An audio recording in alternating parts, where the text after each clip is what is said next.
कैसे छोड़ दे? तुम्हारी इस डलिया से बड़ी दिव्य सुगंध आ रही है। क्या छिपा रखा है इसमें? ये तुम्हारे काम का नहीं है, हटो। अरे सुंदरी, तुम्हें इतना क्रोध शोभा नहीं देता। कौन हो तुम सुंदरी, जो इतने क्रोध में भी इतनी सुंदर लग रही हो?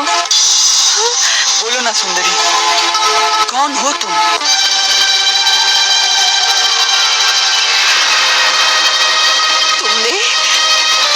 तुमने मुझे सुंदरी कहा? मुझे? हाँ। पहले ये बताओ कि कौन हो तुम निर्दयी, जो एक कुबड़ी स्त्री को सुंदरी कह के उसकी हंसी उड़ा रहे हो।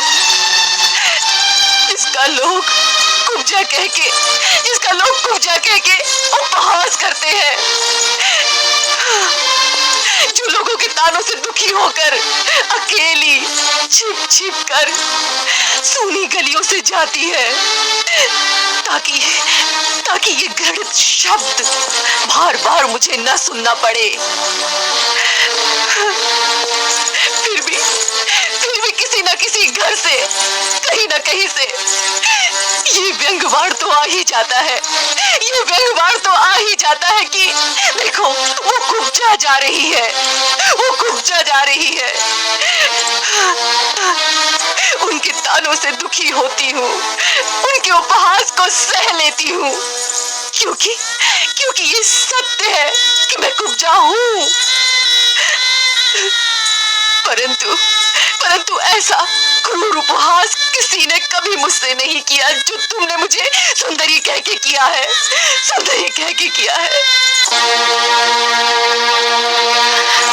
छेड़ना ही था तो तुम मुझे कुब्जा कह लेते, मैं सह लेती।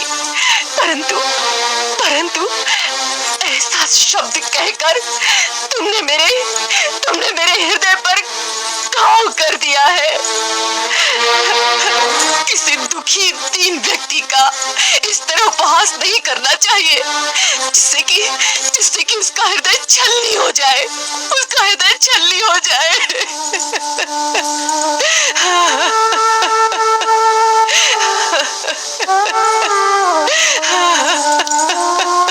मैंने हंसी तो नहीं उड़ाई सुंदरी, मैंने तो केवल वही कहा है जो सत्य है। ये सत्य है। एक कुबड़ी शरीर, कुरूप मुख तुम्हें सुंदर लगता है?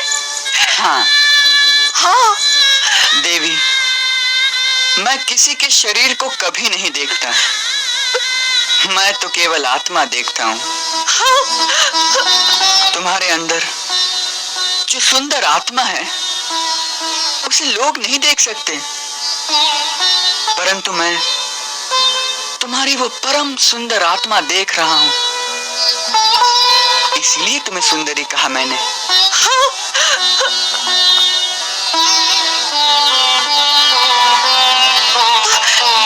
आत्मा की सुंदरता को किसने देखा है? शरीर तो कुरूप है ना, लोग तो उसी को देखते हैं।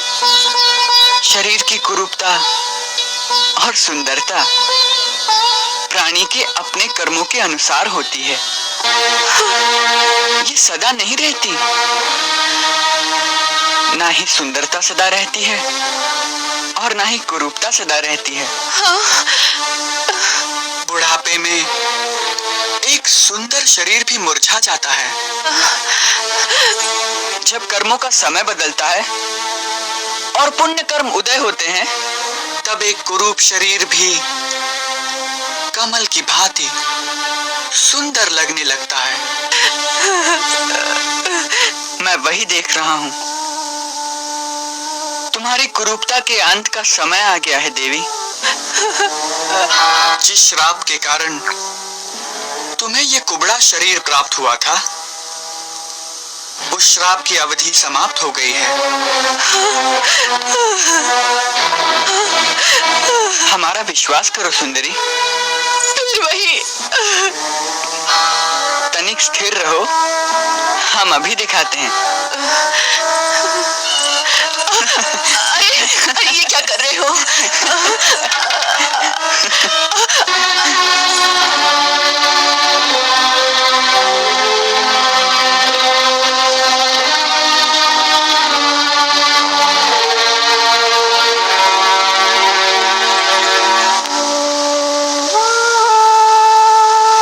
चंदन, ये अंगराग मैं महाराज कंस के लिए ले जा रही हूँ। सब मिट्टी में मिल जाएगा। वे तो मेरी गर्दन ही काट देंगे। जिसका हाथ मैंने पकड़ लिया हो, उसका महाराज कंस भी कुछ नहीं बिगाड़ सकते।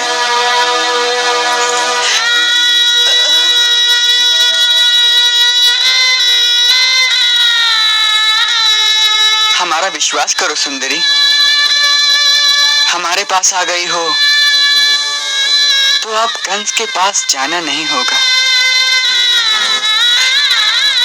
यदि इस अंगराग का डर है तो ये डलिया हमें दे दो, अब इसका सेवन हम करेंगे।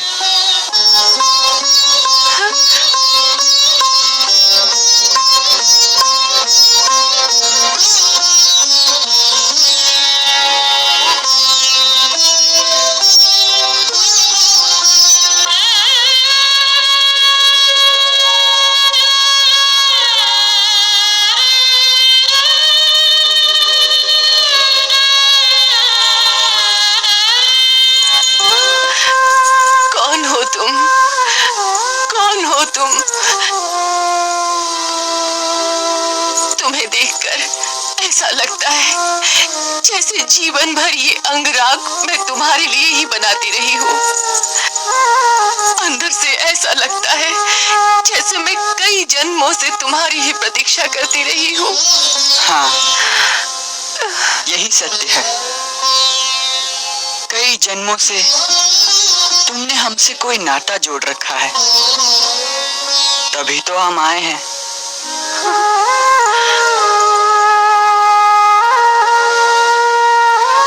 मैं जानती नहीं हूँ कि तुम कौन हो, परंतु आत्मा के अंदर से कोई आवाज दे रहा है कि ये चंदन, ये अंगराग तो क्या है पगली। अपना सर्वस्व इनके चरणों में समर्पण कर दे। यही तेरा सर्वस्व है, यही तेरा सर्वस्व है। ले लो प्रभु, ये सर्वस्व तुम्हारा ही है। नहीं नहीं नहीं नहीं, ऐसे नहीं दूंगी। जी चाहता है आज मैं अपने हाथ से तुम्हारे शरीर पर इस अंगराग का लेप करूं। जिस प्रकार आज तक मैं उस पापी के शरीर पर लेप करती आ रही हूँ, उसी प्रकार आज तुम्हारे अंगों को इस अंगराग से सुवासित कर दूं। चलो प्रभु, चलो मेरी कुटिया पर, चलो प्रभु, इस दासी को एक सेवा का अवसर दो प्रभु।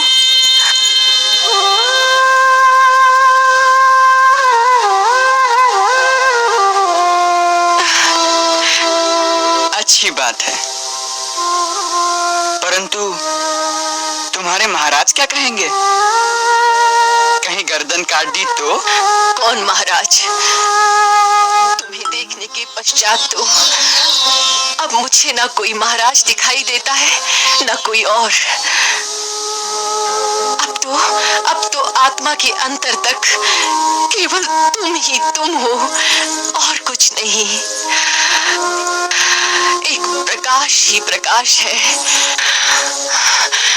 और उस प्रकाश में जैसे मैं डूबती जा रही हूँ, डूबती जा रही हूँ, जैसे मेरा अपना अस्तित्व ही नहीं रहा।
तुम्हारी कुरूपता का समय समाप्त हो गया है?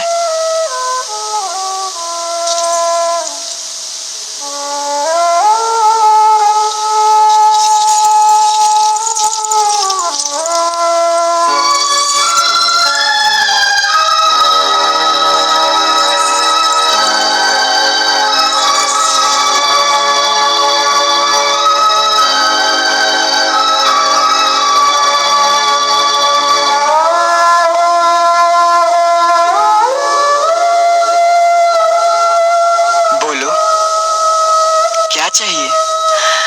प्रभु, अब तुम्हारे सिवा मुझे क्या चाहना है?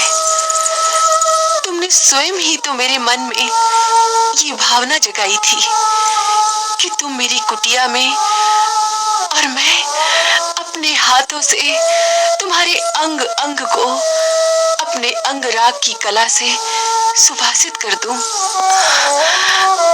बस उसी संकल्प को पूरा कर दीजिए। मुझे और कुछ नहीं चाहिए, मुझे और कुछ नहीं चाहिए। हमें तुम्हारा यह संकल्प स्वीकार है। हम वचन देते हैं कि हम तुम्हें एक दिन इस सेवा का अवसर अवश्य प्रदान करेंगे। हम स्वयं तुम्हारी कुटिया में आएंगे। असल में तुम्हारे पिछले जन्म का ये ऋण है हम पर। जब राम अवतार के समय हम धरती पर आए थे तो तुमने हमारे लिए बड़ी तपस्या की थी। तुम्हारी वो तपस्या इस जन्म में अवश्य सफल होगी, परंतु आज नहीं।